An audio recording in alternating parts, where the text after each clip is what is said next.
Drama की starting में हम यहाँ पर देखते हैं जीव को, जहाँ पर स्टाफ आकर उसे चिल्ला रही थी कि हाथों में क्या यहाँ पर मेहंदी लगा रखी है, जल्दी जल्दी से काम नहीं कर सकती। और तब जीव यहाँ पर अपनी लाइफ की स्टोरी हम सबको बता रही होती है कि एक्चुअल में यहाँ पर तो वो इस दुनिया से बिलोंग ही नहीं करती, यानी कि इस तरह से वो असल में यहाँ पर हिस्टोरिकल टाइम में रहा करती थी, जहाँ पर वो प्रिंसेस गोवैन की सर्वेंट थी, उनकी पर्सनल असिस्टेंट और साथ ही साथ उनकी ही बहुत ही ज़्यादा क्लोज फ्रेंड। जहाँ पर गुवैन ने तो अपने ही स्टाफ को अपना ही दर्जा दे रखा था, सभी लोग उसके रूल्स एंड रेगुलेशंस को फॉलो भी आगे क्या करते थे। लेकिन नेक्स्ट डे जब यहाँ पर गुवैन के असिस्टेंट यानी कि जीव का बर्थडे था, उस दिन जैसे ही वो मॉर्निंग अपनी आंखें खोलती है, वो यहाँ पर इस एरा में आ चुकी थी, वो भी एक नैनी की बेटी बनकर, जिसका नाम वूमा है। वही दूसरी यहाँ पर बेचारी अपनी इस लाइफ को एक्सेप्ट करते हुए साफ सफाई करना शुरू कर देती है। और हम यहाँ पर देखते हैं नैन्सी को, जो कि सभी को चिल्ला रही होती है कि यहाँ पर कोई क्या फिश मार्केट लगा हुआ है, तुम सभी अपना मुंह बनकर साफ सफाई नहीं कर सकते। नैन्सी तो इतनी ज़्यादा अकड़ू होती है कि वो तो यहाँ पर डियो को भी बहुत चिल्लाती है कि तुम्हें क्या यहाँ पर ढंग से काम करना नहीं आता, मैं मॉम डैड से बात कर कर तो तुम्हें फायर करवा दूंगी। और ऐसा बोलकर गुस्से में वहाँ से वो चली जाती है। वह दूसरा यहाँ पर उसके जाने के बाद स्टाफ आपस में बात कर रहे थे, बिकॉज उन्हें पता था कि नैन्सी के गुस्से का रीज़न क्या है। तभी यहाँ पर जीव आकर उनसे पूछती है, और वो सभी जीव को बताते कि तुम्हें पता नहीं है कि पूरे घर की साफ सफाई क्यों चल रही है, क्योंकि यहाँ पर शेन परिवार की रियल डॉटर आने वाली है। ये सुनकर यहाँ पर उसे कुछ समझ नहीं आता। वो कहते कि बट शेन फैमिली की तो एक ही डॉटर है ना, जो कि नैन्सी है, अब कौन सी बेटी आ रही है, क्या यहाँ पर अंकल का चक्कर चल रहा है। वो सभी कहते कि नहीं नहीं, एक्चुअल में यहाँ पर अब जाकर सभी को पता चल रहा है कि नैन्सी उनकी रियल डॉटर नहीं है। जब वो लोग यहाँ पर हॉस्पिटल में थे, तब बच्चे एक्सचेंज हो गए थे। तुम ऐसा समझ सकते हो कि जैसे नैन्सी अडॉप्टिव है, और आज यहाँ पर उनकी बायोलॉजिकल बेटी आने वाली है, इसलिए वो बहुत गुस्से में है, बिकॉज वो शैन परिवार को किसी के साथ शेयर नहीं करना चाहती। और इतने में यहाँ पर एंट्री हो जाती है रियल डॉटर की, जो कि यहाँ पर हिस्टोरिकल टाइम की कुर्बान होती है, पर फिलहाल यहाँ पर उसका नाम जेनी होता है। एंड वे दूसरे यहाँ पर होती है जियो।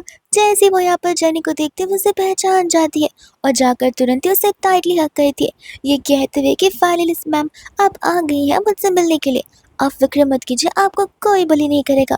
और तब तक यहाँ पर सर्वेंट्स जियो से कहते कि जियो तुम्हें अचानक से क्या हो गया, मैम को यहाँ पर डराओ मत। लेकिन इतने में यहाँ पर नैन्सी आ जाती है अपनी फेवरेट सिस्टर को वेलकम करने के लिए, यानी कि वो सिस्टर जिसे वो फिलहाल बहुत हेट करने वाली है। नैन्सी तो यहाँ पर बड़े प्यार से उसे ग्रीट करती है एंड कहती है कि आई नो मैं शैन फैमिली की यहाँ पर बायोलॉजिकल डॉटर नहीं हूँ, इसलिए मेरा यहाँ पर रहने का कोई हक नहीं बनता है। लेकिन मैं क्या बताऊँ, सभी घर वाले मुझसे बहुत प्यार करते हैं जेनी, और वो नहीं चाहते कि तुम्हारे आने की वजह से मैं यहाँ से चली जाऊँ। तुम्हें तो पता ही होगा कि मेरा और उनका खून सेम नहीं है, पर फिर भी वो लोग मुझसे बहुत प्यार करते। लेकिन तुम्हें देखकर मुझे बुरा ज़रूर लग रहा है कि तुम तो यहाँ पर अपना खून होते हुए भी उनके लिए एक स्ट्रेंजर बन चुकी हो। ये सुनकर यहाँ पर जेनी को अच्छा नहीं लगता। नैन्सी यहाँ पर ऐड ऑन करते हुए कहती है कोई बात नहीं, तुम इस घर में रह सकती हो, I think store room better रहेगा तुम्हारे लिए। और वह यहाँ पर वूमा को स्टोर रूम क्लीन करने के लिए कह देती है।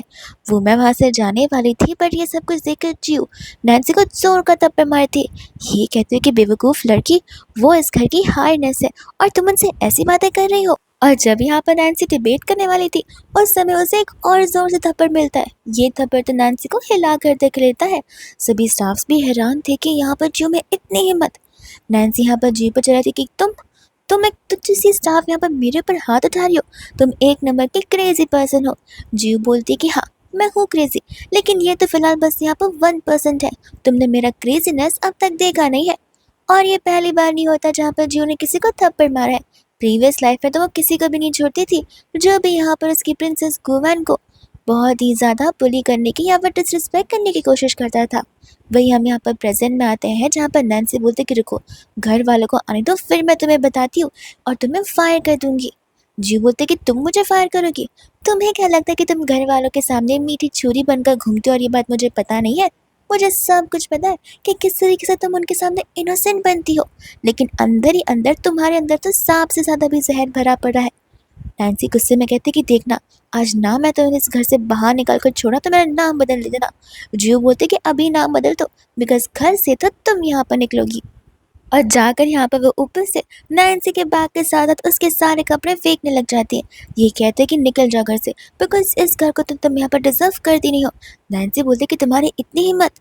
जी कहती कोई बात नहीं, एक काम क्यों नहीं करती, तुम यहाँ पर स्टोर रूम में रह लो, बिकॉज तुम्हारा जो सबसे बड़ा कमरा है वो यहाँ की रियल हार्डनेस को जाने वाला है, और ऐसे भी तुम स्टोर रूम में रहना डिजर्व करती हो। बट हाँ, अगर तुम्हें वहाँ पे प्रॉब्लम है तो रास्ते की लाइट चालू होती है, तुम वहाँ पर रह सकती हो। ऐसा बोलकर यहाँ पर वो नीचे की ओर जाती है जेनी को उसे कमरे तक ले जाने के लिए। अब नैन्सी वापस से चिल्लाने वाली थी, बट जो उसे वार्निंग देती कि आहा, मेरे सामने मुंह मत खोलना, वरना मेरे हाथ बड़ी स्पीड से चलते हैं। और ऐसा बोलकर वो जेनी को लेकर चली जाती है। नैन्सी को बिलीव नहीं होता कि एक स्टाफ उसके साथ ये सब कुछ कर सकती है। वही दूसरा बात में यहाँ पर जेनी जी उसे कह रही होती है कि तुमने यहाँ पर बेफालतू का एनिमीज क्रिएट कर ली है। तुम्हें तो पता ही होगा जियो, मेरे पास कोई पावर नहीं है कि कभी मैं यहाँ पर तुम्हें प्रोटेक्ट कर सकूँ। मेरे अंदर यहाँ पर कोई स्किल्स भी नहीं है। रही बात यहाँ पर नैन्सी की, तो वो कितनी ज़्यादा स्किलफुल एंड टैलेंटेड लड़की है, मैं उसे कभी कम्पीट नहीं कर सकती। जियो को पता होता है कि जियो सेम सिचुएशन में यहाँ पर हिस्टोरिकल टाइम में थी, जहाँ पर प्रिंसेस गुवैन ने यानी कि जेनी ने यहाँ पर उसके सब कुछ सिखाया होता है। म्यूज़िक से लेके मार्शल आर्ट्स तक हर एक चीज़ यहाँ पर उसे आती है। तो बस इस लाइफ में वो ठान लेती है कि इस बार तो यहाँ पर वो अपनी प्रिंसेस को ट्रेन ज़रूर कर कर रहेगी। तो वो उसे कहते कि देखो तुम फिक्र मत करो, मुझे म्यूज़िक से लेके आर्ट्स तक हर एक चीज़ आती है, और मैं सब कुछ मैं यहाँ पर तुम्हें सिखाऊंगी।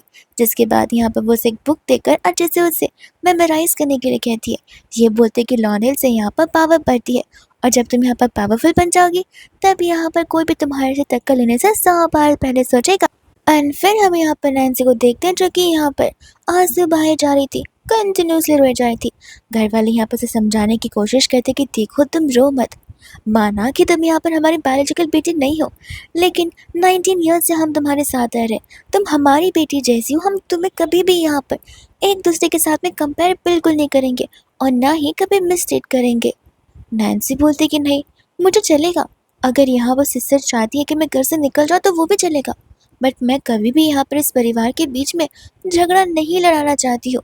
जी जो कि उसका भाई होता है, यानी कि वही उनका बायोलॉजिकल बेटा, कहने लग जाता है कि देखा तुम कितनी ज़्यादा इमेच्योर हो, आई मीन इनोसेंट हो, तुम्हें समझ नहीं आ रहा, वो एक नंबर की बुली करने वाली लड़की है, और तुम बेचारी इतनी काइंड, तुम उसके लिए कितना अच्छे से सोच रही हो। और ऐसे भी माना कि तुम मेरी खून के रिश्तेदार नहीं हो, लेकिन मैं तुम्हारे साथ सालों से रहा हूँ सिस्टर, तुम भी मेरी रियल सिस्टर हो। नैन्सी बोलती कि नहीं भैया ऐसी बातें मत कीजिए, वो भी बहुत अच्छी है, माना कि वो मुझे पसंद नहीं करती, चलेगा मैं घर छोड़कर चली जाऊंगी। जी बोलता है कि नहीं, घर छोड़कर अगर कोई जाएगा तो वो है, अभी जाकर मैं यहाँ पर उसे सबक सिखाता हूँ। और हो जाता है नैन्सी का आधा काम इधर ही। साथ ही साथ यहाँ पर नैन्सी कहते कि मॉम डैड आप फिक्र मत कीजिए, मैं भी जाकर यहाँ पर अपनी सिस्टर से बात करती हूँ, वो ज़रूर मेरी बातों को समझेगी। जिसके बाद में यहाँ पर जी और नैन्सी दोनों ऊपर की ओर आते, तब वो उसे देखते ही अपना भाई बुलाना शुरू कर देती। जी कहता है नहीं, बिल्कुल नहीं, मैं तुम्हारा भाई नहीं हूँ और तुम मुझे भाई नहीं बुला सकती, मेरी सिर्फ एक ही बहन है जो कि नैन्सी है, और कोई भी नहीं। ये रखो 1 मिलियन का कार्ड, और नेक्स्ट टाइम से यहाँ पर आना मत। जेनी बोलती कोई बात नहीं, अगर तुम्हें पसंद नहीं है तो फिर मैं घर छोड़कर जा सकती, लेकिन मुझे यहाँ पर इन पैसों की ज़रूरत बिल्कुल नहीं है। मन ही मन यहाँ पर नैन्सी कहती है कि प्लीज़ प्लीज़ जल्दी चली जाओ, तुम्हारे जाने के बाद ही तो यहाँ पर इस घर की एक ही हाइनेस बची रहेगी। लेकिन तब तक वहाँ पर जीव आ जाती है, कहती है कि मास्टर जी आप किसके जाने की बात कर रहे हैं। जी कहते हैं कि इस बेवकूफ़ औरत की, और ये सुनते यहाँ पर जीव तो हाथापाई पर आ जाती है। वो उसे यहाँ पर बहुत पिटने लग जाती, कहती है कि तुम यहाँ पर अपनी सिस्टर को ऐसे नाम से बुला रहे हो, तुम्हें पता भी है कि सिस्टर का क्या दर्जा होता है हमारी लाइफ में, सिस्टर हमारी सेकंड मॉम की तरह होती है, और तुम उन्हीं के साथ बदतमीजी कर रहे हो। जी बोलता है कि मुझे छोड़ो वरना मैं तुम्हें नहीं छोड़ूंगा। जी बोलते कि चुपचाप माफ़ी मांगो वरना मैं तुम्हें पिटना नहीं छोड़ूंगी। एंड यहाँ पर जी कहते हैं कि रुको, मॉम डैड को आने दो, मैं उन्हें सब कुछ बताऊंगा।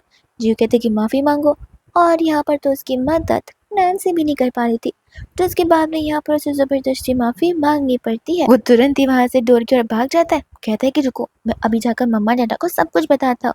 एंड यहाँ पर जी उसका कार्ड उसी के ऊपर फेंक कर मारती है, जहाँ पर वो भाग कर रोते हुए चला जाता है अपने मॉम डैड को सब कुछ बताने के लिए। एंड वो तो ऐसा बता था कि जैसे ये सब कुछ यहाँ पर जानबूझकर जेनी ने किया हो। अंकल आंटी को ये सब कुछ बिलीव हो ही नहीं रहा होता है। एंड तब तक यहाँ पर नैन्सी बोलने लग जाती कि मॉम डैड कोई बात नहीं, मैं यहाँ पर स्टोर रूम में रह लूँगी, मुझे कोई प्रॉब्लम नहीं है। पर प्लीज़ आप लोग आपस में झगड़िएगा मत, बिकॉज़ मैं नहीं चाहती कि यहाँ पर मेरी वजह से कोई भी यहाँ पर झगड़ा करे। वही दूसरे इतने में यहाँ पर जेनी और जियो दोनों वहाँ पर आ जाते, जहाँ पर अंकल जेनी पर चिल्लाते कि आखिर तुम ये सब कुछ क्या कर रही हो? तुम में कोई मैनर्स नहीं है? जियो यहाँ पर कुछ बोलने ही वाली थी, लेकिन इतने में नैन्सी कहती कि डैड प्लीज़, घर की एक हारमोनी है, उसे आप यहाँ पर भंग मत कीजिए, क्योंकि मैं घर पे झगड़ा होता हुआ बिल्कुल नहीं दे सकती हूँ।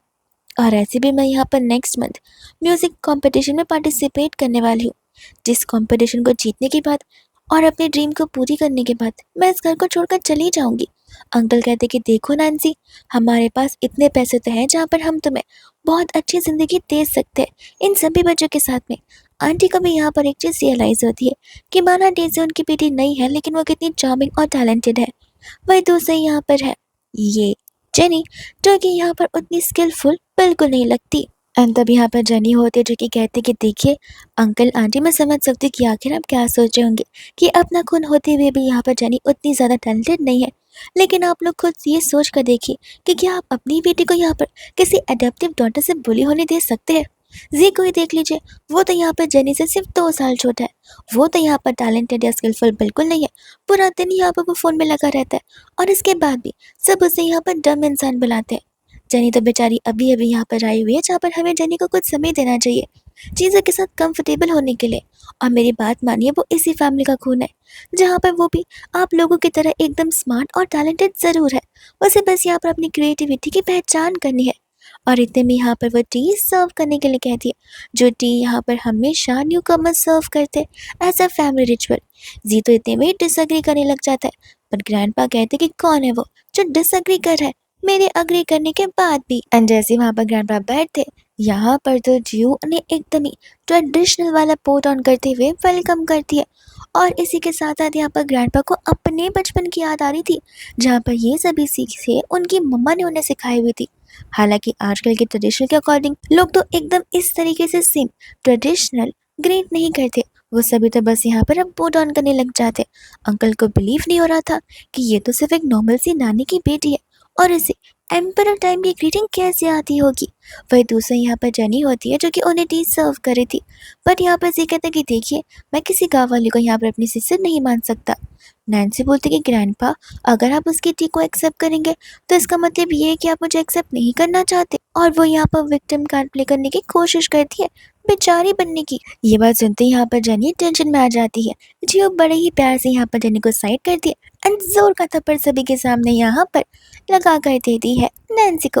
और जिसके साथ साथ यहाँ पर जी भी गुस्सा हो जाता है, तो वो जी को भी थप्पड़ मारती है, दोनों को ये कहते हुए कि तुम दोनों मैनरलेस हो, तुम दोनों को सामने दिखाई नहीं देता कि एक रिचुअल चल रहा है जिस रिचुअल के बीच में बोलना अलाउड नहीं है।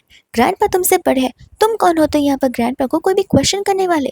ग्रैंडपा को तो यहाँ पर बिलीव ही नहीं हो रहा था कि ये लड़की एकदम नोबल लेडीज की तरह है, जिसे सभी रूल्स एंड रेगुलेशंस पता है। एंड इतने में यहाँ पर वो स्टी को एक्सेप्ट कर लेते हैं और साथ साथ डिक्लेयर भी कर देते हैं कि अब से यहाँ पर जेनी हमारे घर का हिस्सा है, हमारा खून है, हमारा फैमिली है, उसे कभी भी कोई यहाँ पर आउटसाइडर कंसिडर नहीं करेगा। माना वो परिवार में देरी साई है, लेकिन वो मेरी अपनी असली ग्रेट ग्रैंड डॉटर है। और उसी के साथ साथ यहाँ पर ग्रैंडपा जियो की भी तारीफ करते कि उसे यहाँ पर कितने रूल्स एंड रेगुलेशंस पता है। और अब यहाँ पर वो जियो को जिम्मेदारी सौंप देते हैं, जेनी को, नैन्सी को और जी को, तीनों को एक साथ यहाँ पर रूल्स एंड रेगुलेशन सिखाने का, वो भी ट्रेडिशनल वे में। जो चीज़ के लिए यहाँ पर जेनी तुरंत ही हाँ बोल देती है। जी और नैन्सी तो ये चीज़ यहाँ पर बिल्कुल नहीं चाहते थे। और यहाँ पर होती है जियो जो कि ग्रैंडपा को थैंक यू भी बोलती है।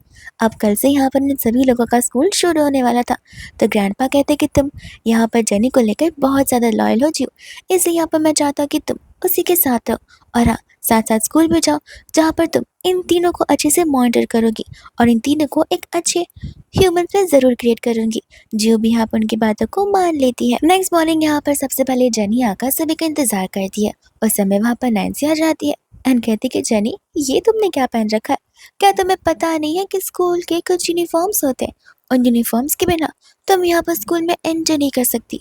और अब तो तुम्हें समझ आ ही गया होगा कि तुम यहाँ पर इन सभी चीज़ों को डिजर्व नहीं करती हो। गांव में आई हो, गांव में ही चली जाओ, तुम्हारे गांव में ये सब कुछ चलता होगा, लेकिन हमारे जैसे शहर में नहीं। जैसे यहाँ पर जीव देखती है उसे जानी को बुली करते हुए, वो तुरंत ही पहुंच जाती है। वो उसे धक्का मारकर थप्पड़ लगाती है, ये बोलते हुए कि यूनिफॉर्म तो तुम जैसे लोगों को चाहिए स्कूल में एंटर करने के लिए, ना कि मेरी मैम को। और हाँ, ऐसे भी वो तुम ही हो जिसने यहाँ पर जानबूझकर जनी के कपड़ों को छुपाया, और उसके बाद अब तुम उसे ह्यूमिलेट करना चाहती हो कि वो कपड़े पहनकर नहीं आई है। नैन्सी बोलते कि तुम ये सब कुछ ठीक नहीं कर रही हो, तुम मुझ पर इस तरीके से हाथ नहीं उठा सकती। जीव कहते कि लगता है तुम बोल रही हो, यहाँ पर ग्रैंड ने मुझे परमिशन दिया और अलाउ किया है तुम तीनों को यहाँ पर ठीक करने का, और अगर कोई तुम यहाँ पर मैनरलेस काम करती हो जो कि लिमिट्स को क्रॉस करता है, तो मेरा पूरा हक बनता है यहाँ पर तुम्हें इस तरीके से पनिश करने का। और ऐसे भी कपड़े तुमने छुपाए तो कपड़े तुम ही दोगी। ऐसा बोलकर यहाँ पर वो उसका स्कर्ट और ब्लेजर निकाल देती है, और तुरंत ही यहाँ पर वो जनी को देने लगती है। नैन्सी कहती कि देखना मैं तुम्हें घर से निकाल कर रहूंगी, और जनी तो और थप्पड़ से निकाल कर देती है, ये बोलते हुए कि मुझसे ऊंची आवाज में बात करने की सोचना भी मत। जिसके बाद नैन्सी गुस्से में जाती है और सोचती है कि ठीक है, यहाँ तो तुम मुझे बुली कर सकते हो लेकिन स्कूल में नहीं, स्कूल में मैं यहाँ पर तुम दोनों को देख लूंगी। इसके बाद में हम यहाँ पर स्कूल का सीन देखते हैं जहाँ पर जेनी को और जी को पता चलता है कि उन दोनों की क्लास अलग अलग डिविजन्स में है, और जेनी की क्लास उस डिवीजन में है जिस डिवीजन में यहाँ पर नैन्सी भी पढ़ती है। जेनी यहाँ पर से कहती कि थैंक यू मेरी मदद करने के लिए हमेशा।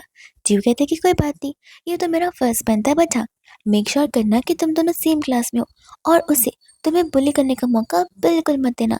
ऐसा बोलते हुए यहाँ पर वो उसे क्लास तक ड्रॉप करने जाती है, और साथ ही साथ यहाँ पर वो नैन्सी को वार्निंग भी देती है कि खबरदार, अगर तुमने यहाँ पर जेनी को एक बार भी बुली करने की कोशिश की तो। नैन्सी बोलती कि वो तो मेरी सिस्टर है, मैं क्यों उसे बुली करूंगी। तो वो उसे कहती कि खबरदार अगर सोचा भी तो, और बाद में यहाँ से वो चली जाती है। बट यही मौका यहाँ पर नैन्सी के पास होता है बिकॉज उसे पता है जियो के जाने के बाद तो यहाँ पर जेनी अब अकेली पड़ चुकी है, तो फिर यहाँ पर उसे बचाने के लिए आखिर कौन ही आ सकता है। एंड उसी के साथ साथ हम यहाँ पर देखते हैं जियो को जो कि दूसरी क्लास से बैठ कर पढ़ रही थी। अब यहाँ पर वो पर्सन समझ रहा था कि जियो उसे देख रही है, लेकिन जियो का ध्यान असल में यहाँ पर जियांग फैमिली के बेटे पर था जिसका नाम यहाँ पर ली होता है। ली अक्सर यहाँ पर लेक्चर्स के दौरान सोया करता है, और कोई भी टीचर्स उसे कुछ बोलती नहीं है बिकॉज उसकी फैमिली इतनी पावरफुल जो है। ली तो यहाँ पर किसी से बात तक नहीं करता है, और आधे से ज़्यादा लोगों को ये लगता है कि वो एक म्यूट पर्सन है, वो बोल नहीं सकता। इतने में यहाँ पर वो कुछ स्टूडेंट्स को आपस से बात करता हुआ सुनते हैं दूसरे क्लास के बारे में, और वो न्यू लड़की के बारे में। ये सुनते ही यहाँ पर जीव समझ जाते कि ज़रूर जनी मुसीबत में है, और वो चली जाती है उसे सेव करने के लिए। जाते ही यहाँ पर वो नैन्सी से पूछते कि बताओ जेनी कहाँ पर है। नैन्सी बोलते कि मुझे क्या पता होगा, मैं क्या उसकी सर्वेंट हूँ। जीव बोलते कि देखो मेरे साथ पजल गेम मत खेलो वरना बहुत बुरा होगा। लगता है सुबह की मार तुम्हें यहाँ पर याद नहीं आ रही नैन्सी। डर के मारे वो कहते कि एक सेकेंड, देखो मैंने कुछ किया नहीं है, बट मुझे पता है कि वो लास्ट टाइम वॉशरूम में गई थी, उसके बाद मुझे नहीं पता कि वो वॉशरूम में होगी या किसी क्लासरूम में होगी। जीव यहाँ पर तुरंत ही चली जाती है जेनी को देखने के लिए, और वही तो उसे यहाँ पर ये सब कुछ याद रहा था नैन्सी का ही। ब्रेक के टाइम में यहाँ पर नैन्सी अपनी गैंग के साथ पीछे खड़ी होकर उस बारे में बात करी थी, अपने आप को यहाँ पर विक्टिमाइज करी थी कि किस तरीके से यहाँ पर रियल डॉटर की आने की वजह से वो कितना लेफ्ट आउट फील कर रही है। और उसके यहाँ पर दोस्त उसे बिलीव दिलाने की कोशिश कर रहे थे कि देखो नैन्सी तुम यहाँ पर इन्फ्लुएंस मत हो, तुम्हें तो पता ही है कि वो तुम्हारा 1% भी नहीं है, तुम तो दिखने में भी रॉयल दिखती हो, और वो लड़की बिल्कुल भी नहीं। नैन्सी बोलती कि अब मैं क्या ही बताऊँ, मेरी खुद की सिस्टर मुझे bully करते लेकिन ये बात मैं किसी से शेयर भी नहीं कर सकती। बट कोई बात नहीं, मैं तो सिर्फ यहाँ पर अपने फैमिली का प्यार चाहती हूँ, मैं किसी के साथ कुछ बुरा थोड़ी ना कर सकती हूँ। उसकी दोस्त कहती कि सही कहा, तुम तो बहुत काइंड हो, बट तुम फिक्र मत करो, तुम्हारे हिस्से का बदला हम लेंगे, हम इस गाँव वाले को अच्छे से सबक सिखा करेंगे। विच मीन सब की सब यहाँ पर होती है वॉशरूम में जनी को बुली करने के लिए। और हम यहाँ पर देखते हैं उन सभी लड़कियों को जो कि यहाँ पर पूरा ग्रुप बनाकर बेचारी पर हमला कर रहे होते, और एक तरफ होते हैं यहाँ पर जीव जो कि भाग कर यहाँ पर वॉशरूम की ओर आती है, और ये सब कुछ देखकर गुस्से में आ जाती है। जिसके बाद में यहाँ पर लड़कियाँ कहते कि तुम हमारा क्या ही बिगाड़ लोगी। जीव कहते कि मैं अभी बताती हूँ, और वो उस लड़की को यहाँ पर जोर का थप्पड़ मारकर जनी को अपने पास लेकर आती है, और कहती कि तुम सभी को बहुत शौक है ना यहाँ पर पानी से खेलने का, मैं तुम सभी को बताती हूँ। ऐसा बोलकर वो यहाँ पर पाइप का इस्तेमाल कर उन सभी को भिगा कर रख देती और जेनी को लेकर वहां से जाने लग जाती है, जहाँ पर जेनी क्लास में जाने से भी घबरा रही होती है। जियो से समझाती कि देखो तुम्हें घबराने की कोई ज़रूरत नहीं है, तुम शैन फैमिली के रियल डॉटर हो, रियल हाइनेस, जहाँ पे वो बुरे लोग हैं और वो जानबूझकर तुम्हारे साथ ये सब कुछ कर रहे हैं। तुम सच्ची हो और तुम झूठी बिल्कुल नहीं हो, इसलिए तुम्हें यहाँ पर डर का सामना करना होगा।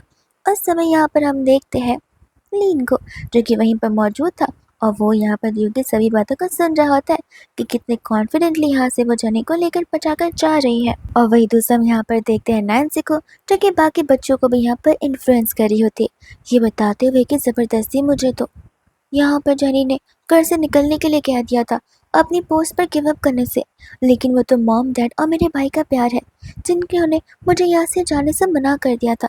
इसलिए मैं अभी तक उनके साथ तो बना चाहिए तो मुझे कब का घर से निकाल चुकी थी। वो सभी स्टूडेंट्स कहते हैं कि तुम फिक्र मत करो, अभी तक तो हमने उसे यहाँ पर बुली करना शुरू ही किया है। तुम देखो हम कैसे डराते हैं, और उसे स्कूल से तो ज़रूर निकाल कर रहेंगे, जहाँ पर वो स्कूल में तुम्हें परेशान नहीं करेगी और डर भी जाएगी और घर पर भी नहीं करेगी। जेनी इन सभी बातों को सुन लेती है और साथ साथ जियो भी। तब जियो यहाँ पर क्लासरूम के अंदर आकर दरवाज़ा बंद करती है और जेनी से कहती है कि बस अपनी उंगली उठाते हुए मुझे बताओ कि आखिर किसने तुम्हारे साथ क्या क्या किया है। तब यहाँ पर जेनी उसे बताने लग जाती है कि किस तरीके से हर एक स्टूडेंट ने उसके साथ बुरा किया है।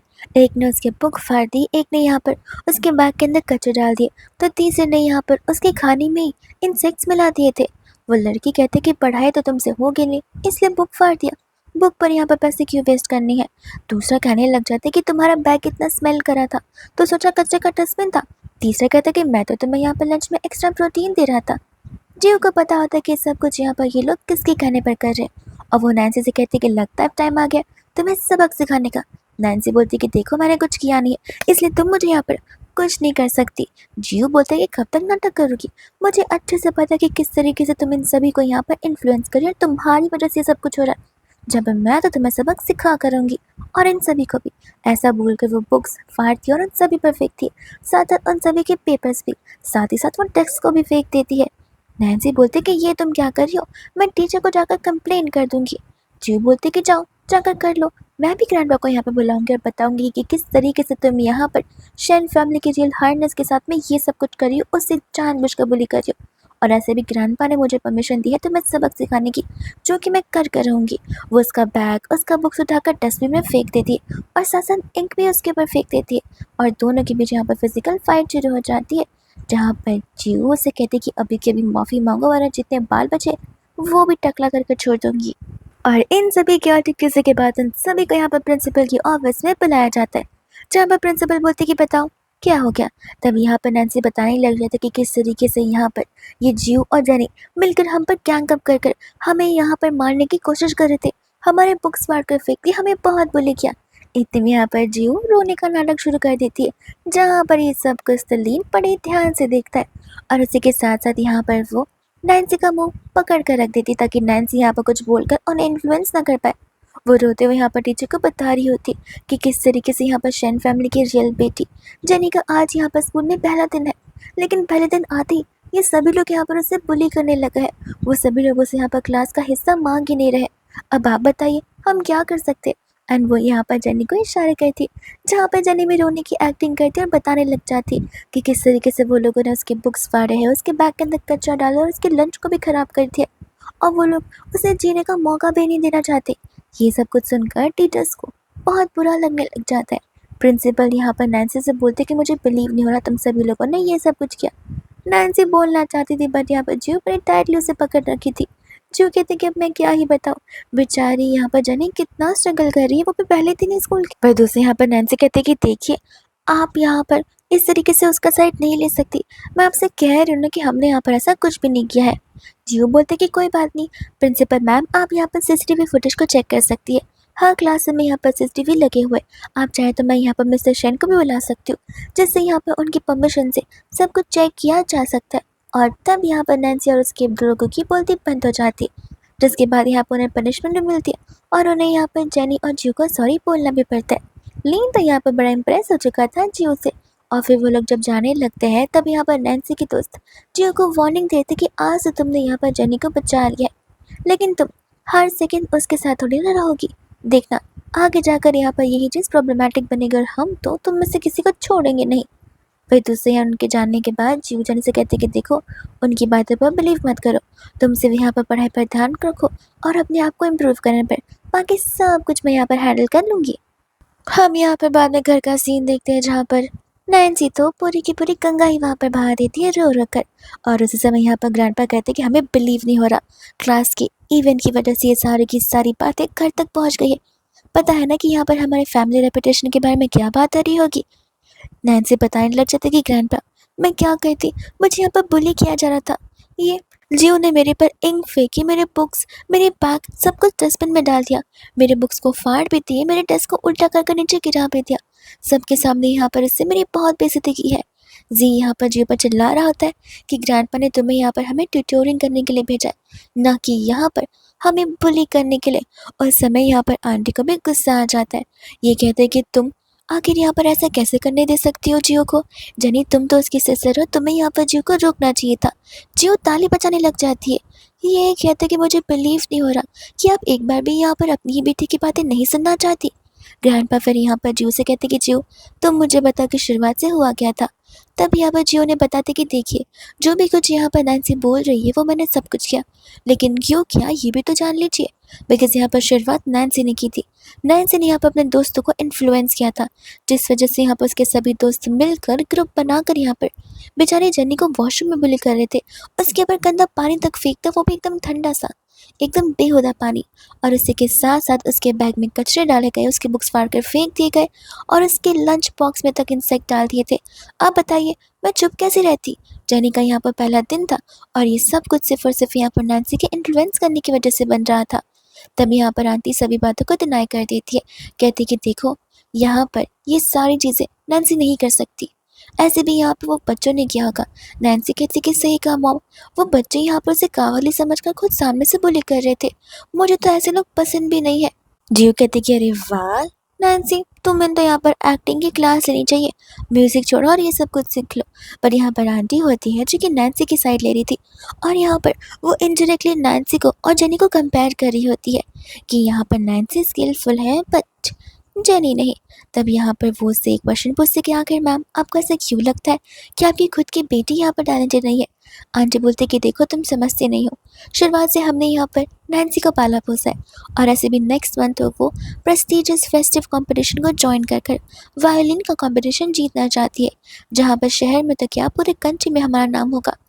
तब यहाँ पर जोसेफ उनसे एक क्वेश्चन को पूछती है कि व्हाट इफ यहाँ पर जेनी उस कंपटीशन को जीत ले तो आपका क्या रिस्पॉन्ड होगा। क्या तभी भी यहाँ पर आपकी नज़रों में आपकी दोनों बेटियाँ सेम होंगी या फिर आप उन्हें मिसट्रीट करेंगी। यहाँ पर जी हंसने लग जाता है, कहता है कि ये म्यूजिक कंपटीशन में पार्टिसिपेट करेगी।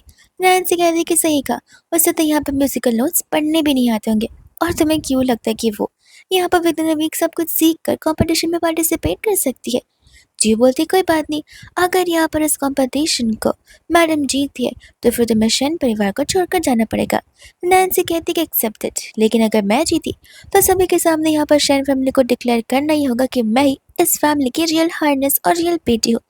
और तब यहाँ पर ग्रैंडपा भी एग्री करते हैं, कहते कि मैं इस बैट का यहाँ पर विक्टिम हूँ, मैंने सब कुछ यहाँ पर अपने आंखों से देखा है और सुना है, और हम यहाँ पर इस कंपटीशन का इंतजार करेंगे और उसके रिजल्ट्स का भी। इसके बाद में तो यहाँ पर सबसे पहली बार जियो ने उस इंस्ट्रूमेंट को देखा हुआ था, पर उसे अच्छे से याद था कि वायोलिन में और वह हिस्टोरिकल इंस्ट्रूमेंट में ज़्यादा कुछ फ़र्क नहीं होगा। तब वह यहाँ पर खुद प्ले करने की कोशिश करती और उसे यहाँ पर सिमिलरिटी साफ साफ नज़र आ रही थी।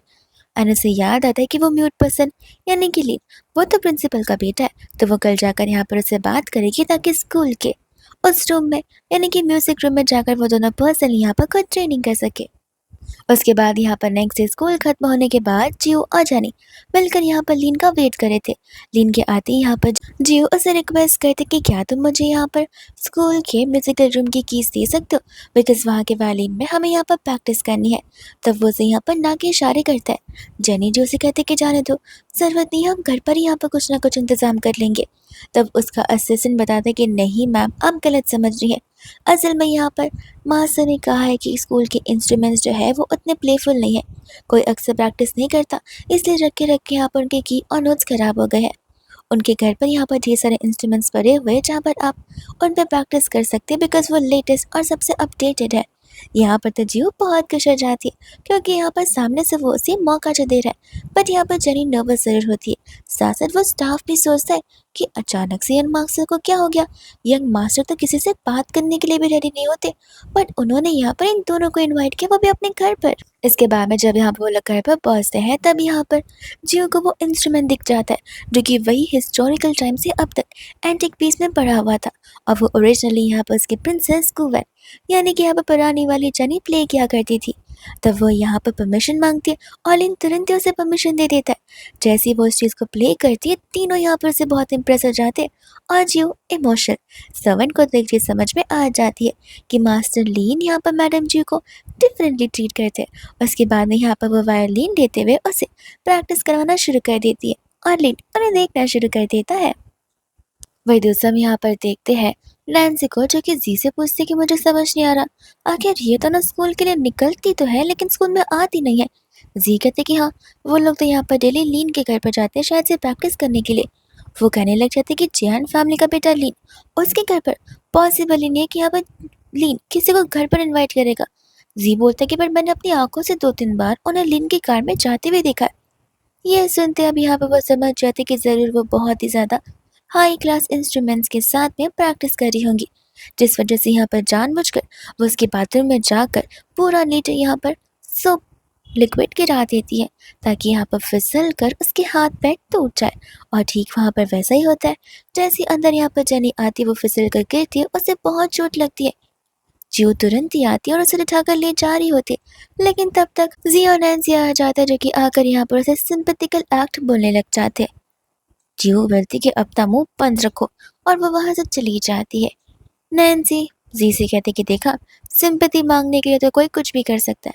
मुझे तो लगता है कि वो कंपटीशन से डर गई है, इसलिए सारे नाटक कर रही है। जब यहाँ पर डॉक्टर के पास जाते हैं उस समय यहाँ पर उन्हें समझ आता है कि वहाँ पर उसकी जो चोट है बहुत ही क्रिटिकल है और उस चोट को ठीक होने में कम से कम 3 मंथ्स का टाइम तो लग ही जाएगा। विच मीन्स अगर 3 मंथ्स बाद वो प्रॉपर्ली ठीक भी हो जाता तो फिर धीरे धीरे कर कर उन्हें हाथों का बैलेंस रखना होगा। डायरेक्टली यहाँ पर वायलिन नहीं प्ले कर पाएगी। यहाँ पर तो उसे बहुत रिग्रेट होने लग जाता है कि अब वो क्या करेगी। जीव को भी यहाँ पर जाने के लिए बहुत बुरा लगता है, बिकॉज प्रीवियसली भी यहाँ पर जाने के साथ ये सब कुछ हिस्टोरिकल टाइम पे हो जो चुका है, इसलिए अब वो यहाँ पर दूसरे किसी सोल्यूशन के बारे में सोचने लग जाती है। जिसके बाद में हम यहाँ पर कंपटीशन का सीन देखते हैं। उस समय यहाँ पर कंटेस्टेंट नंबर 6 को बुलाया जाता है और 6 के बदले वहाँ पर आ जाती है नैन्सी। तो वो सभी लोग पूछने लग जाते हैं कि तुम तो कंटेस्टेंट नंबर 7 हो, 6 कहाँ पर है। नैन्सी बताते हैं कि 6 मेरी सिस्टर है और वो फिलहाल ठीक नहीं है, उसके पैर टूट चुके इसलिए वो यहाँ पर नहीं आ सकती।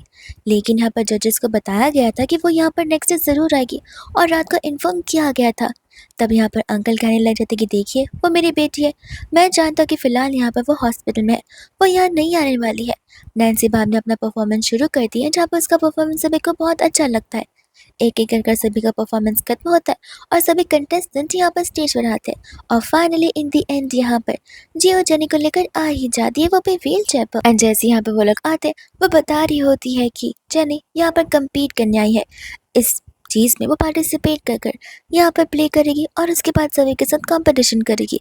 इस चीज़ को लेकर कोई एक्सेप्ट कर ही नहीं रहा था। जेनी यहाँ पर सबको समझा रही थी कि जब तक आप मेरे म्यूज़िक को सुनेंगे नहीं तब तक कैसे अप्रूव करेंगे। बट यहाँ पर तो नैन्सी को बड़ा ओवर कॉन्फिडेंस होता है कि उससे अच्छा कोई वायलिन प्ले नहीं कर सकता और ऐसी भी वो कल की रही है, एक दिन में कौन यहाँ पर किसी को ठीक कर सकता है। जिसके बाद में यहाँ पर पारी हो जाती है जेनी की। वो जैसी वायलिन प्ले करने लग जाती है वो इतना मैजिकल वायलिन प्ले करती है कि इल्यूजन बटरफ्लाई सभी को दिखना शुरू हो जाती है और सभी लोग यहाँ पर हैरान थे, बिकॉज ये चीज़ कोई एक स्पेशलिस्ट ही कर सकता है, जो कि यहाँ पर 10 साल में एक बार भी कोई नहीं कर पाता। और वो चीज़ यहाँ पर जेनी ने कर दिखाई। हमें यहाँ पर फ्लैशबैक का सीन दिखाया जाता है जहाँ पर ना ही जियो और ना ही जेनी चाहते थे कि उन दोनों की मेहनत बेकार जाए। और ऐसे भी यहाँ पर जो ट्रेडिशनल टाइम से बिलोंग करती हैं, जहाँ पर उसे ट्रेडिशनल मेडिसिन के बारे में बहुत नॉलेज है, उसे एक्यूपेंचर करने आता है। वो जेनी को बता दे कि मैं तुम्हें ठीक तो कर दूंगी, लेकिन आफ्टर प्लेइंग वायोलिन तुम्हारे हाथ पेन करेंगे, जिसे तुम्हें यहाँ पर थोड़ा सा बेयर करना पड़ेगा, बट तुम फिक्र मत करो, तुम कुछ समय के लिए एकदम से ठीक हो जाओगी। और उसके उसी एक्यूपेंचर की वजह से आज यहाँ पर जेनी उस वायोलिन को बड़े स्मूथली प्ले कर पा रही है। लेकिन उस समय यहाँ पर धीरे धीरे उसकी जो पावर है वो जाती जा रही थी, यानी कि पेन हल्का हल्का बढ़ने लग जाता है। जियो समझ जाते कि परफॉर्मेंस में इससे दिक्कत आ सकती है। तब तक वहाँ पर स्टाफ आ जाते हैं जियो के लिए एक स्पेशल उसी का इंस्ट्रूमेंट लेकर, जो कि यहाँ पर लीन की परमिशन से जियो के लिए भिजवाया गया था। जी उस इंस्ट्रूमेंट को लेकर स्टेज पर जाती है और दोनों मिलकर यहाँ पर प्ले करते हैं, जहाँ पर सभी को ये चीज़ अनबिलीवेबल लग रही थी, क्योंकि उन दोनों इंस्ट्रूमेंट का मिक्सचर जो म्यूजिक निकल रहा था वो बहुत ही पीसफुल था एंड सभी लोग इस चीज़ को बहुत ही इंजॉय करते हैं। और फाइनली यहाँ पर विनर को ट्रॉफी मिल ही जाती है। उस समय यहाँ पर जी को बहुत खुशी मिलती है कि वो जेनी को उसके हक का चीज़ दिला रही है।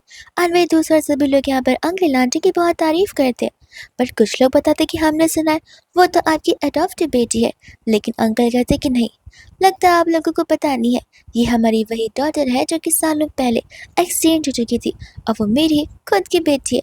अब तो बड़े प्राउडली वो लोग यहाँ पर उसे अपनी बेटी के तौर पर एक्सेप्ट कर लेते हैं।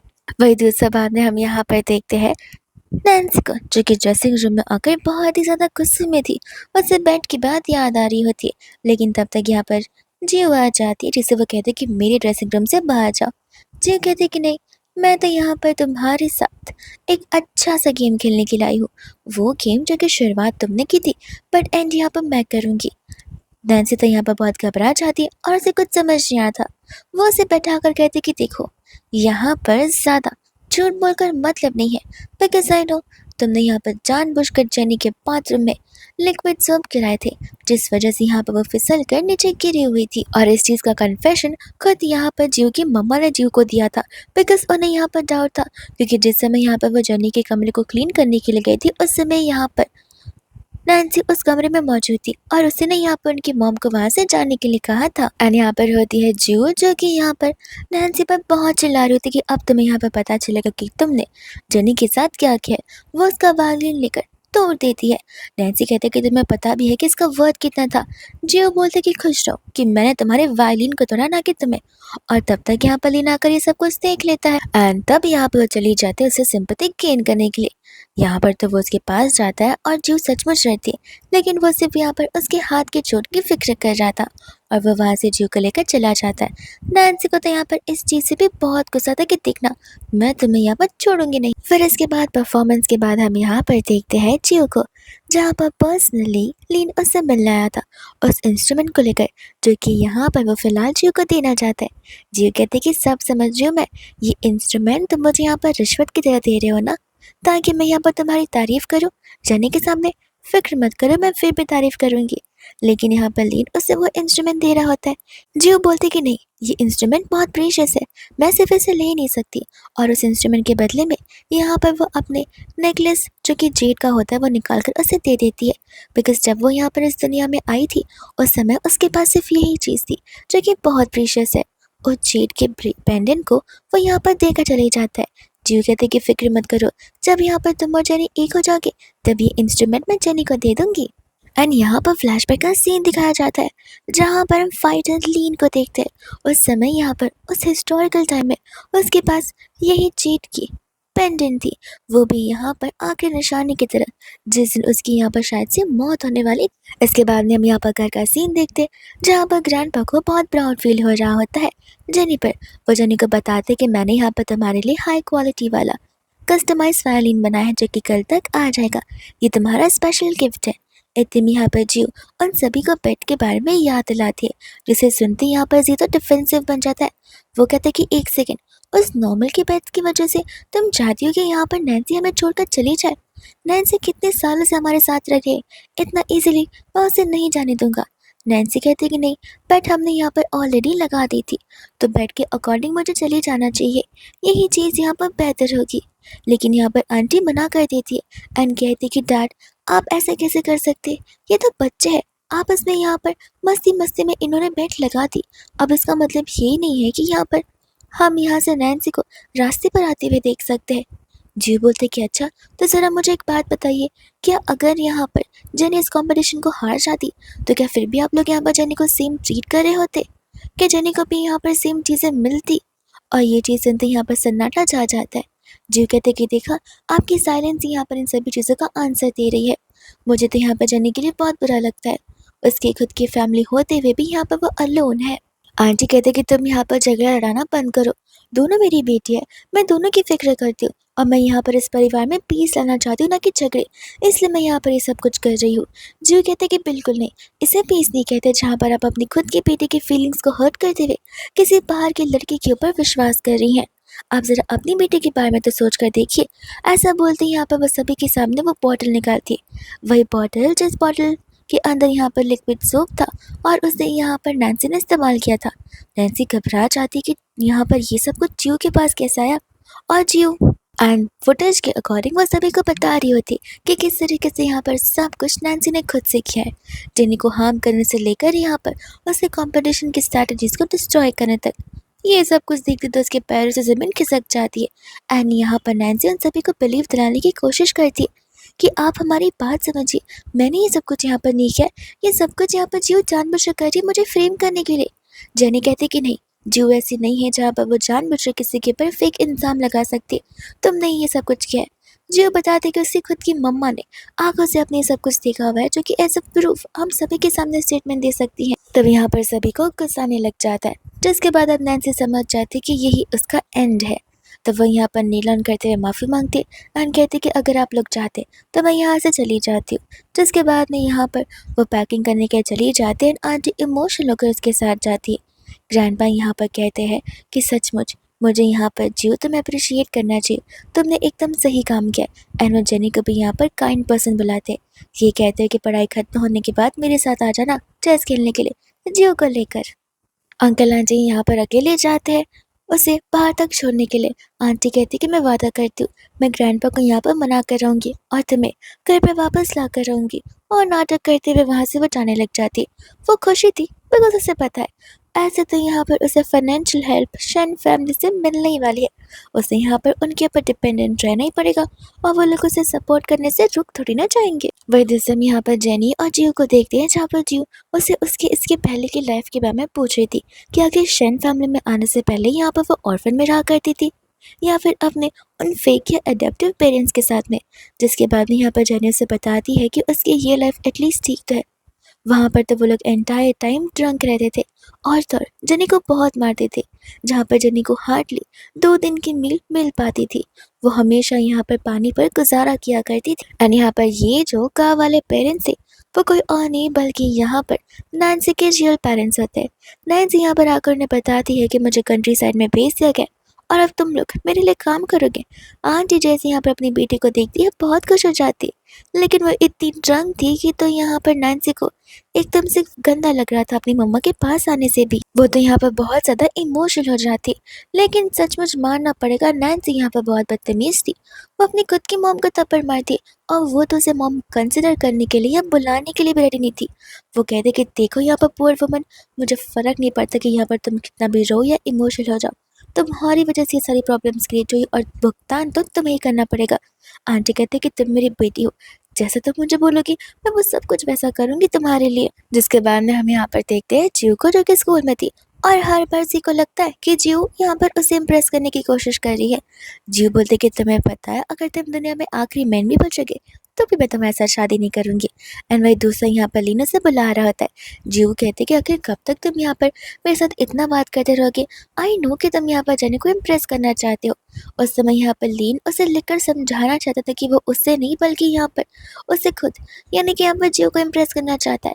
लेकिन तब तक यहाँ पर जेनी आ जाती है, जहाँ पर जियो उसके साथ चली जाती है उस नोट को देखे बगैर। वही दूसरी यहाँ पर जेनी उसे बता रही होती है कि उसे इतनी लंबी स्क्रिप्ट मिली है, वो कर तो लेगी बट वो नर्वस थी कि कहीं स्टेज पर जाती घबराहट के मारे वो लाइन्स को भूल ना जाए।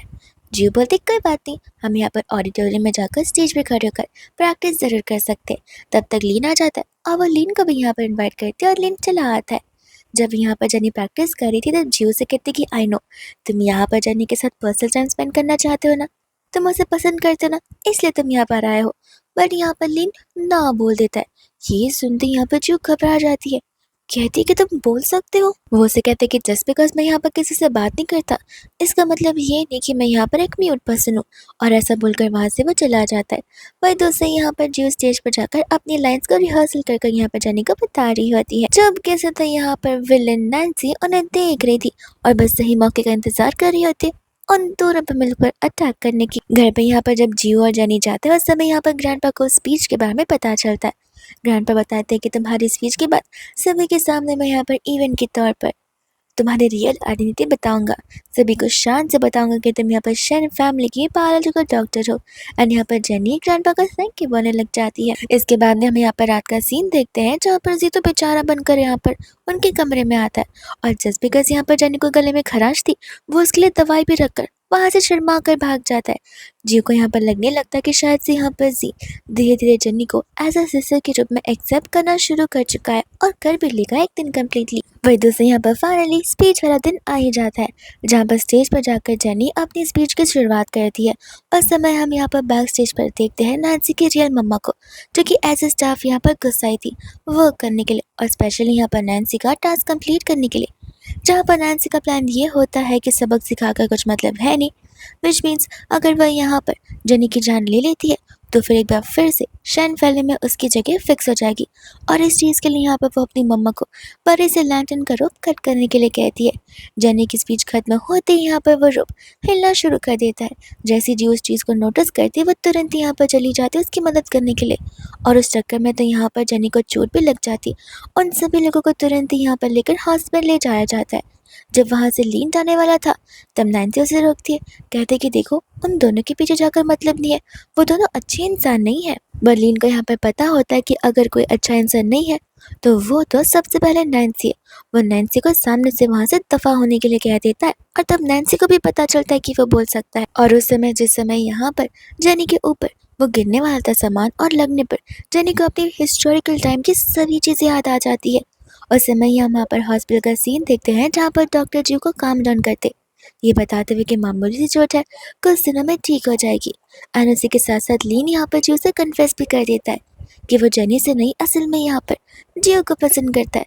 जियो ये सुनते ही यहाँ पर बैक ऑफ हो जाती है, एंड यहाँ पर जेनी अपने कमरे में होती नहीं। तब उन्हें बताया जाता है कि कुछ बच्चों के साथ यहाँ पर तो वो रूफ टॉप पर गई है। वो सभी के सभी यानी कि दोनों के दोनों घबरा जाते और तुरंत ही टेरेस की ओर बढ़ने लगते हैं।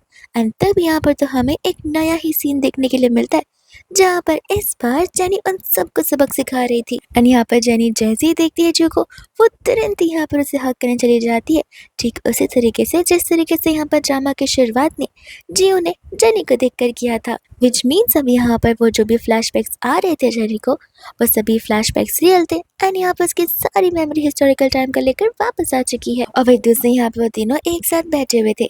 जेनी कहती कि जियो मानना पड़ेगा, यहाँ पर तो लीन तुम्हारी बहुत फिक्र करता है, ठीक उस एम्पायर की तरह। लीन कहता कि सही कहा, मैं वही हूँ। जो यहाँ पर हैरान हो जाती है, एंड हमें भी यहाँ पर उस एम्पायर वाला सीन दिखाया जाता है जो कि हमेशा हाफ आई मास्क पहना करता था। जेनी और जियो उसे उस नजर से देखना शुरू करते जहाँ पर उन्हें कंफर्म हो जाता है कि वो वही एम्पायर है। जेनी और जियो यहाँ पर ये जानने के बाद बहुत खुश होते, और उन्हें इन चीज़ों पर बिलीव हो ही नहीं रहा था। जियो वही दूसरा यहाँ पर लिन से पूछती कि अगर तुम्हें ये सब कुछ पता था तो फिर तुमने मुझे पहले बताया क्यों नहीं। लेन कहता है कि कैसे बताता, आजकल के ज़माने वाले लोगों को अगर ये सब कुछ बताओ तो वो हैरान हो जाएंगे और उनसे बस एक सपना मांगेंगे। मैं खुद यहाँ पर श्योर नहीं था कि वो एक सपना था या फिर रियलिटी, पर तुम दोनों से मिलकर बिलीव हो गया कि वो एक रियलिटी ही है। पर दूसरा जब यहाँ पर जेनी और जियो कार में थे, उस समय यहाँ पर जेनी उसे हिस्टोरिकल टाइम के बारे में बता रही थी, बिकॉज अकॉर्डिंग टू जियो अचानक से एक दिन यहाँ पर वो गायब हो गया था और दूसरे राज्य चला गया था, यानी कि लिन। पर यहाँ पर जेनी उसे सच्चाई बताते कि नहीं, उस समय यहाँ पर लिन बैटल करने के लिए गया था, और बैटल में जाने से पहले उसने मुझसे प्रॉमिस किया था कि अगर वो दोबारा नहीं लौटा तो मुझे यहाँ पर तुमसे झूठ बोलना होगा। और सच्चाई तो यही थी कि वो मर चुका था। उसी के साथ साथ यहाँ पर जेनी जियो को एक और सीक्रेट बताती है कि उसने ये ठान लिया था कि बैटल से आने के बाद यहाँ पर वो जियो को शादी के लिए प्रपोज करेगा, उसके साथ शादी कर कर एक अलग विलेज में अपनी पीसफुल जिंदगी बिताएगा। ये सब कुछ जानने पर यहाँ पर जियो बहुत इमोशनल हो जाती है। वही दूसरा जब यहाँ पर जेनी और जियो घर पर आते हैं, उस समय यहाँ पर जी तो ऑर्डर दे रहा होता है, वो भी जेनी को पानी लाने के लिए। जेनी कहते कि तुम्हें समझ नहीं आता, तुम छोटे हो, तुम्हें समय रिले करना चाहिए, और जी उस पर चिल्ला रहा था। लेकिन जेनी जिस हिसाब से बात कही थी, जी को तो डर लग रहा था। वो उसे लगने लग जाता कि शायद से यहाँ पर जेनी स्टिक बन चुकी है और वह सचमुच अब बड़ी बहन जैसे बिहेव कर रही है। जेनी तो यहाँ पर इनफैक्ट उसे अपना हेयर स्टाइल बदलने के लिए बोलती है और उसके हेयर स्टाइल को मुर्गी के बाल बनाने लग जाती है। उसी समय यहाँ पर इतने में ही अंकल आंटी आकर जेनी पर चिल्लाना शुरू कर देते कि बेचारी यहाँ पर नैन्सी इतने सालों से स्कूल में पढ़ी, लेकिन आज तक हमें कंप्लेन नहीं मिली, और तुमने यहाँ पर 10 दिनों में सभी की सभी चीज़ें ऊपर नीचे कर रखी है। उस समय जियो कुछ बोलने वाली थी पर जानी उसे रोक दिए और घर वाले यहाँ पर जियो को मीट बुलाते हुए इन सब चीज़ का इल्ज़ाम उस पर भी लगाना शुरू कर देते कि गलती यहाँ पर जनी के साथ साथ जियो की भी इक्वली उतनी है। एंड तभी यहाँ पर ग्रैंडपा आ जाते हैं क्योंकि यहाँ पर जियो को पता है कि भले यहाँ पर अंकल आंटी ये बात ना समझ पाए, ग्रैंडपा यहाँ पर समझदार है और वो उनकी बातों को सुनेंगे भी, समझेंगे भी और जस्टिस करेंगे भी। इतने में यहाँ पर वो इशारे करती है जहाँ पर गार्ड्स लेकर आ जाते हैं नैन्सी को और उसके रियल मम्मा को, जहाँ पर नैन्सी को पता था कि आज उसे अपने आप को बड़े पक्के तरीके से डिफेंड करना पड़ेगा। एंड यहाँ पर वो सभी के सामने सच्चाई बताने लग जाती है कि वो जो इंसिडेंट उस दिन ऑडिटोरियम हॉल में हुआ था वो ये सब कुछ इस माँ बेटी ने मिलकर किया था। आंटी यहाँ पर गुस्से में जेनी से यहाँ पर कि मैंने तुम्हें यहाँ पर पाला पोसा और आज तुम मुझे ये सारे दिन दिखा रही हो। जो कहते कि एक मिनट आंटी, जहाँ तक मुझे याद है आप पूरा दिन यहाँ पर ड्रिंक किया करती थी। इनफैक्ट जो यहाँ पर अल्कोहल आप लाती थी वो सब कुछ बेचारी यहाँ पर जेनी के पार्ट टाइम जॉब की मेहनत की वजह से था। आप तो यहाँ पर उसे डेली का एक कंप्लीट मील भी नहीं दे पा रही थी, उसके पैसे छीन लिया करती थी और आप कहते कि आपने उसे पाला पोसा है। ये सुनने पर तो आंटी की बोलती बंद हो जाती है। एंड नैन्सी होती है जो कि कहती कि देखिए, माना कि मैं यहाँ पर रूठ हूँ, माना कि मैं यहाँ पर आप सभी लोगों से प्यार करती हूँ, इसलिए मैं वापस आना चाहती हूँ, लेकिन मैं इतनी बुरी नहीं हूँ जहाँ पर मैं किसी की जान ले लूँ। लेकिन यहाँ पर नैन्सी बहुत स्मार्ट होती है जहाँ पर वो उन सभी लोगों से प्रूफ मांगना शुरू कर देती है, जिसके बाद में यहाँ पर उनके पास पुख्ता सबूत तो रहता नहीं है। लेकिन तब तक वहाँ पर लीन आ जाता है रियल प्रूफ लेकर। वो सीसीटीवी का फुटेज उन्हें दिखा रहा था और सच्चाई यहाँ पर सामने आ जाती है, जहाँ पर नैन्सी रोते हुए बहुत माफ़ी मांगती है अपनी मॉम के साथ में और अपनी मॉम पर ब्लेम करने की कोशिश करती है। जियो और जाने कहते कि देखो, तुमने यहाँ पर अपनी मॉम को कॉल कर कर सभी ऑर्डर्स दिए थे, तुम अब यहाँ पर झूठ नहीं बोल सकते कि सिर्फ तुम्हारी मॉम इस चीज़ में इन्वॉल्व थी। ग्रैंडपा का गुस्सा बढ़ जाता है और अंकल आंटी को भी रियलाइज़ होता है कि उन्होंने गलत इंसान पर ट्रस्ट कर लिया। ग्रैंडपा यहाँ पर पुलिस को बुलाकर उन दोनों को अरेस्ट करवा लेते हैं और उन्हें यहाँ पर जेल हो जाती है। और हम सीधा यहाँ पर बहुत सालों के बाद का सीन देखते हैं, जहाँ पर तो जेल में बैठकर उन्हें बहुत ही बैड न्यूज़ मिलती है। बट ये न्यूज़ यहाँ पर शन फैमिली के लिए अच्छी होती है, क्योंकि यहाँ पर जेनी को जो है शन फैमिली का चाइल्ड वुमन बना दिया गया था। और इसी बात को लेकर तो यहाँ पर अंदर सभी लोग उसे बुली कर रहे थे और आंटी बुढ़ी हो चुकी थी, जहाँ पर वो उसे दिलासा देती कि सब कुछ ठीक हो जाएगा। लेकिन लगता है अभी यहाँ पर जेल से सीधा नेक्स्ट डेस्टिनेशन नैन्सी का मेंटल हॉस्पिटल होगा। उसी के साथ साथ हम यहाँ पर देखते जियो को, जहाँ पर फाइनली इस लाइफ में तो लीन ने जियो को शादी के लिए प्रपोज कर ही दिया था और अब वो लोग यहाँ पर अपनी वेडिंग प्लान कर रहे होते। और इसी के साथ ये ड्रामा यहाँ पर इसी तरीके से खत्म हो जाता है।